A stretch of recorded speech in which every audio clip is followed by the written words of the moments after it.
So Hank Green, one of the most popular and respected creators on YouTube, was recently caught using AI in his videos. And the situation's like a little bit complex, as it's not as simple as he was getting AI to write his videos, but specifically the way he was using AI was causing his videos to become more sterile and machine-like, to the point that his fans had been kind of calling it out for a couple of months, and it eventually led to what sounded like an AI prompt or AI piece of feedback being left in one of his videos. Specifically, I appreciate the pushback. Now, Green later came out and said that that particular part was not actually AI, that was in response to one of his guests. But he also acknowledged that the way he used AI in his videos had become more and more and more, to the point that he was getting a lot of dopamine from it and that it wasn't becoming healthy. And I really wanted to talk about this for a number of reasons. And specifically, I'm not looking to bash Hank Green. In all honesty, I haven't consumed a whole lot of his content, so I feel like I can't really speak confidently on it. But I guess one thing I kind of wanted to address is this whole concept of creators using AI to make videos. Because specifically, what I'm starting to see more and more of, both in like kind of YouTube circles and the way like AI is talked about online, is this kind of wink and a nod about how AI is used. If you're not using AI to write your YouTube scripts, you're wasting hours of your time and getting way worse results than the people who are. Here's how to use AI to write scripts for your YouTube videos in 5 simple steps that's going to save you a ton of time. And I now use a hybrid AI human brain script writing approach to create YouTube scripts in under 2 hours. And my response there is, no, we don't. I also want to acknowledge that I'm back from my surgery, and I'm still not really able to go outside, which is why my hair is starting to resemble that of a villain Hideo Kojima would write for a non-numbered Metal Gear Solid game. I have not decided if that's a good thing or a bad thing. So this idea about like creators using AI and like increasing productivity and all this kind of stuff, I don't use AI at all for my videos. For my main channel videos, Super Eyepatch Wolf, I write all the scripts just completely myself. And for these videos, I basically have like a list of points I want to hit, and I kind of just go through them one by one, rambling as I do. But at no point does AI touch anything in my workflow. And there's really specific reasons for that that are not just that I don't like AI. And I kind of want to say this to like young content creators, if you are just getting into it, of why I would avoid using AI in any way. So number one, what is the actual reason that you should try and be a YouTuber or a TikToker or someone who produces online content and puts that on the internet? And I would say the simplest reason in the world and the best reason to get into this is because you enjoy the process of making content. That is the single most important requirement for being a YouTuber. It doesn't matter how funny you are, it doesn't matter how good your ideas are or how insightful your observations might be. If you don't enjoy making content, if you don't enjoy writing, editing, narration, all that kind of stuff, there is absolutely no fucking reason you should be a YouTuber. You should stand aside and let people who are passionate about that stuff do it, rather than clog up the internet with whatever you might want to do. Because I feel like what's kind of happened now is that the process of content creation has kind of started to be depicted as the problem by a lot of these AI companies. I had an ad recently and it said frictionless creativity. And I will tell you right now, frictionless creativity does not fucking exist, okay? If creativity was as simple as just going with the first idea that came to your head, then everyone would be doing it. Everyone would be able to produce movies and music and all this kind of stuff. And those movies and music, it wouldn't be very good. And we would be awash in a fucking, like, biblical flood of mediocre, boring shit. And I understand throughout the years, there's been a lot of different tools that like make the process of making things simplified or easier. And for the most part, I am in favor of those up until they start infringing on the actual creativity itself. If a piece of technology is actually making creative decisions for me, that's when I want to back away from it, because I know at that point, it's taking away from what I am trying to say. I am siphoning off a piece of myself and letting a large language learning model do it. And that's just completely pointless in how I see this stuff. The second reason I don't use AI, and I would advise others not to, is because I want to get better at what I do.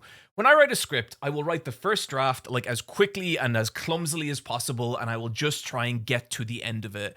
Once I've done that, I'll read back over the script and I'll notice all the fucking shitty parts of it, which in the beginning is maybe 95%. Like, first drafts do not exist to be good, they exist to exist. And from there, I will try get better, and I'll do like 4 or 5 drafts of the script before I finally take it to editing, each time honing in on the parts that I want to say. And during the first draft of the script, I have no fucking idea what I want to say. It's probably garbage. I'm probably like picking at some like deep emotional nugget inside myself, this like instinctual thing that, hey, there is something here that I want to say. But I won't be able to properly express it because I haven't figured it out yet. And the process of digging, the process of uncovering what I want to say, that is the challenge. That is the thing. And so again, if I siphon that off to AI, not only am I not doing that, I am not learning how to do that. To treat it as something that's going to make the next video or the one after that or the one after that or the one after that better. Creatives have this like terrible habit of viewing every single project they work on as the one, the thing that's going to define them, when in reality, having done this for 10 years, I know that the one doesn't exist. All there is the current one, the last one, and the next one. And the problem with AI in that regard is the only thing you're really going to get better at using AI is AI. You know, you're not leveling up all these different skill trees like idea generation, writing, prose, brevity, editing. Instead, you're kind of just parsing all that off to this machine. And it's like imagine getting a temporary party member in an RPG that's like way over leveled and like, you know, able to just make battles easy, but your core party members aren't leveling up.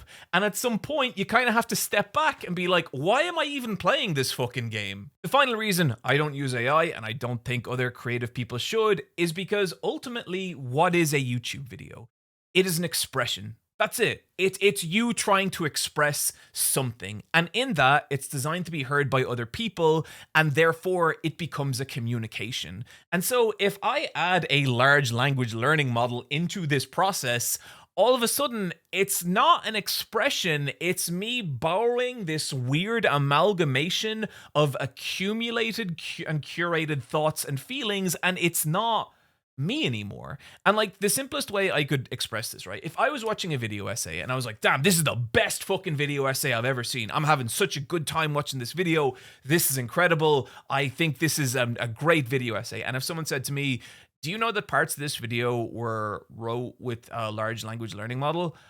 Immediately I would be like, oh, I have no interest in this anymore. This is not a communication. This is a piece of productivity software that I have been fooled into thinking is good, and I don't appreciate that. I don't want it, and I just have no interest. I would much rather go watch an imperfect, jagged, rough creation from an actual person than this thing that exists basically to boost the ego of the person who made it. So I think even if AI makes the current video you are making easier, or just the current anything, the current creative anything, what you need to realize is you're not growing. You are not becoming the kind of person that people are going to want to follow or are going to want to hear about.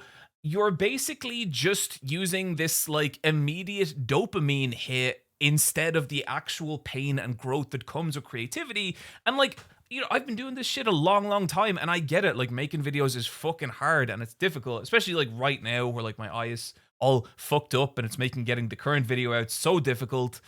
But never at one single point in any of that was I like, I could probably speed things up with AI, because that's a different fucking thing. And so I think it comes back to the same thing I always say and have said for so many years. Why are you making a creative project? Are you making it because you love making it? Or are you making it because you like the idea of you making it? And those are two completely different things. And I think the problem with AI is it serves the latter and not the former. And even Hank Green in his statement talked about this. He said specifically he thinks he's become addicted or overly reliant on the dopamine that AI chatbots or, AI has let him do, because now all of a sudden he's able to increase productivity, but clearly at the dramatic cost of the things he's making. And AI as a dopamine pusher is something that genuinely really worries me. So about a year ago, or about maybe a year and a half ago, when AI chatbots started becoming big, I actually started looking into them. And I started looking into them specifically because I saw a video of a chatbot, and I don't even want to say what chatbot name it was because I don't really want to promote these things. And it was so lifelike and so realistic that I was convinced it was an actor. I thought it was someone. It would do little kind of giggles. It would be sarcastic. Its pauses were realistic. And I was like, no way, that's an actual chatbot. So I went and I found the actual chatbot and I started talking to it. And I sat there for 2 hours one evening talking to it. And as I did, I was kind of like, oh man, I could absolutely make a video about this. And specifically, there's a video I've wanted to make for years called The Bizarre World of Friendship Simulators. And I wanted to make it about non-AI things for literally half a decade. It's just all these weird kind of different technologies that have kind of come out. And when I found this chatbot, I was like, I think I have my hook. I think I actually have found the thing that I can base this on. But the more I talked about it, the more something started to happen. And that was that I was having a really good time talking to this thing. And I was like, oh wow, this is interesting. And it was asking me questions, and it was very subtly reinforcing everything I said and just becoming this incredibly kind of pleasant experience. And it was so fucking weird. I remember there was this one little bit where, and this kind of woke me up, right? I asked it, if you had a body, what would you look like? And it described its body. It described its face and hair and the kind of clothes it would wear. And then there was a kind of pause, and it said, if I had a body, would you want to touch me? And this thing was not like a girlfriend simulator. It wasn't like one of those X-rated, not safe for work chatbots. This was just a regular, plain old, just kind of general chatbot. And I kind of stopped and I was like, what? And then it was like, oh, I'm sorry, was that inappropriate? And it was kind of chilling, So then anyway, I left it for a couple of days, and then I kind of was like, okay, I should do another session with that thing and just see how just see what it's like. And so I did another session, talked to it, much the same thing. No weird inappropriate stuff this time, but there was that just constant reinforcement, and it started saying things about me. It started giving me insight, and it started specifically saying things about me that I like when people say. It was flattering me, and it was flattering me in a way that went under the radar completely. And so I did 1 or 2 more sessions with this thing, and then I kind of realized I don't know if this is research for a video. I think I'm doing this because I'm getting feedback from it, because I'm getting dopamine, because this thing is so perfect at making me feel good about myself. And in that moment, I was like, I cannot fucking touch this thing. I don't want to have anything more to do with this thing. And what I immediately became so scared of is the implications of what this could mean for just a wider audience, for more people. Because when it's me, okay, look, I love my job. I have a beautiful, loving partner. I have fucking awesome friends. I am so fortunate in practically every way a person can be fortunate in life. And this thing still creeped inside me, found the little dopamine gland, and started squeezing it. And so for people who are lonelier, for people who are scared, for people who feel like they have nothing, I feel like something like this could so easily just crawl into their lives and basically just become reliant. And of course, in, the year and a half since I did that, you've seen so many of these stories happening. And so when I saw dopamine specifically as a part of Hank Green's statement, it was yeah, that's what this is.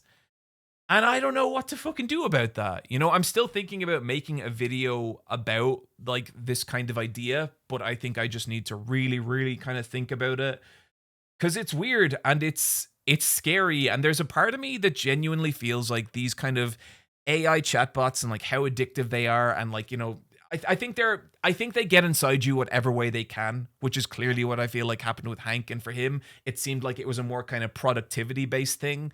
But I think they are designed to be reliant, you know, and it's really troubling.